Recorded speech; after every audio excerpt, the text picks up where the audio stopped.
Into stage 14, the race was already on its 7th leader and looking more than likely to break the all-time record of 8 set in the tours of 1929, 1958 and 1987. Having said that, there was no chance of Oscar Pereiro doing a Floyd Landis and letting the jersey go without a fight. Having lost their leader Alejandro Valverde on stage 3, the Kestepan team suddenly had new motivation and they were determined to carry the race lead into the Alps.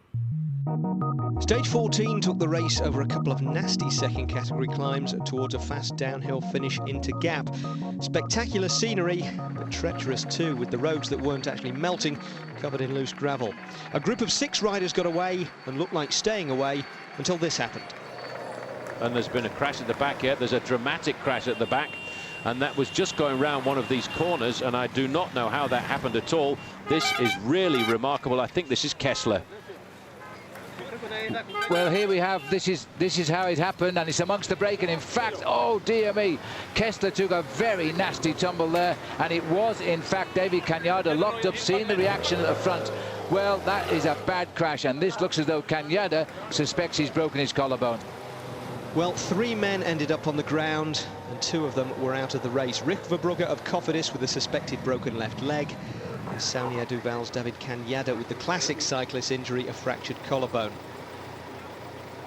T-Mobile's Matthias Kessler did get back onto his bike eventually, but his breakaway chances were gone and he was soon swallowed up by the peloton. So the break was down to 3 men. Italy's Salvatore Commesso riding for Lampre, Pierrick Fedrigo of France and Bouygues Telecom, and Robbie McEwen's De Wittemont teammate, the Belgian Mario Aerts.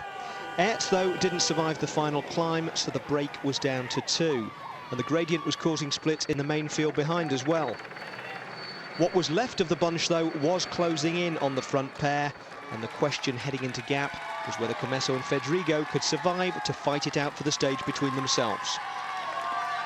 They've not got more than 10 seconds advantage. If they play around too much, if this becomes that little bit too tactical, Phil, in this part of the game, it will all come back together at 500 metres to go. There's still somebody on the front starting to organise it. They're now into the straight. Have they got enough? There is the group. Any longer. That looks like Jens Voigt might be coming at them here, but it's certainly one of the CSC riders.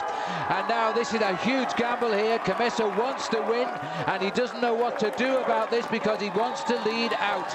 It could be the big figure of Frank Schleck, also a desperate effort. He nearly catches him. I think they're going to make this. Which one is going to win? Commesso, it's a grimace or a smile on his face. Fedrigo is running the gauntlet, but he's showing great skill here. But you better watch out because Schleck is on the back wheel, and Schleck has got the bit between his teeth at 200 metres to go. Commesso is going to have to open up, and Fedrigo, has he got the legs to give France a 3rd victory? This will be a huge result for Pierrick Fedrigo, the champion of France. He's won the stage, and what a great finish as they come up to the line, and the sprint for 3rd place. Well, on the line it looks as though it might be Van der Velde was the man, not Schleck. It was Christian Van der Velde who almost got the win and takes 3rd. Well, the gap in Gap was tiny in the end. Christian Van der Velde was just 3 seconds from catching the front 2 at the line.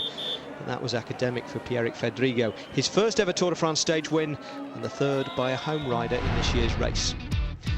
No change at the top, though. Oscar Pereiro kept his lead of 1 minute 29 over Floyd Landis, with Cyril Dessel, Denis Menchov, Cadel Evans and Carlos Sastre exactly where they were before the stage. No other changes among the contenders for the overall, although both British riders moved up entering the rest day. David Miller to 75th, Bradley Wiggins to 130th. So Oscar Pereiro carried the yellow jersey into the rest day, and he'll carry it out again tomorrow and try to defend it in the Alps. Robbie McEwen won't need to defend his green jersey in the Alps. For him and Tom Vernon, it's a question of getting through them and resuming hostilities on the flat. David de la Fuente, though, will have his work cut out. Last year's winner Michael Rasmussen is in 2nd place and closing. And the young rider competition will likely be decided in the Alps too, where Marcus Furton will come under pressure from Damiano Cunego.